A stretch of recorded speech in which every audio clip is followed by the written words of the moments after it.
সকলকে শুভেচ্ছা।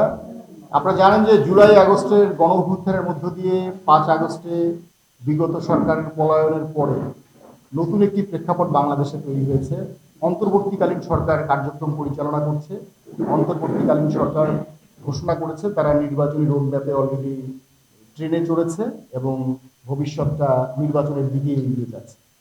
আমরা জানি যে আমাদের দেশে 5 বছর পর পর যে ক্ষমতা হস্তান্তরের প্রক্রিয়া, এটি নিয়ে সবসময় জটিলতা তৈরি হয় এবং নির্বাচন নিয়ে একটা এমন গোলকধাঁধার মধ্যে দেশ পড়ে যে ক্ষমতা হস্তান্তর শান্তিপূর্ণ উপায়ে করার কোনো সুযোগ থাকে না। সেই কারণেই আন্দোলন, সেই কারণে জীবন দেয়া, সেই কারণেই প্রাণ।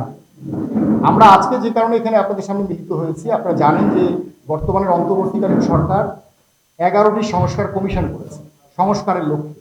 তারা সুপারিশমালা প্রণয়ন করবেন তাদের অভিজ্ঞতার ভিত্তিতে, বিভিন্ন স্টেক হোল্ডারদের সাথে কথা বলার ভিত্তিতে। এই সুপারিশমালা তারা অন্তর্বর্তীকালীন সরকারের কাছে জমা দেবেন। অন্তর্বর্তীকালীন সরকার এই সুপারিশমালা পাবার পরে তারা আবার বিভিন্ন স্টেক হোল্ডারদের সাথে, রাজনৈতিক দলগুলোর সাথে আলাপ আলোচনা করে সংস্কারের চূড়ান্ত রূপরেখা প্রণয়ন করবে। আমরা আজকে এই সাংবাদিক সম্মেলনের মধ্য দিয়ে যেটা বলতে চাই যে নির্বাচনী ব্যবস্থার যে সংস্কার, এটি এমনভাবে করা প্রয়োজন যাতে 5 বছর পর পর আমরা এরকম একটা গোলকধাঁধার মধ্যে না পড়ি। সরকারি দলের একরকমের অবস্থান, বিরোধী দলের একরকমের অবস্থান, এরকম যেন না হয়।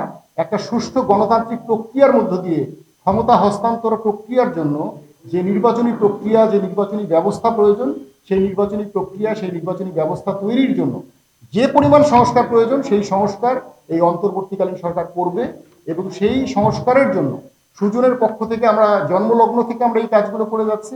সেই সংস্কারের জন্য আমাদের মাঠ পর্যায়ে জনসচেতনতা তৈরি করা, সরকারের উপরে চাপ তৈরি করা এবং বিভিন্ন স্টেক হোল্ডারদের মতামত জাতির সামনে এবং সরকারের কাছে তুলে ধরার জন্য যে ধারাবাহিক প্রক্রিয়া, সেই প্রক্রিয়া চলমান আছে এবং এটি থাকবে।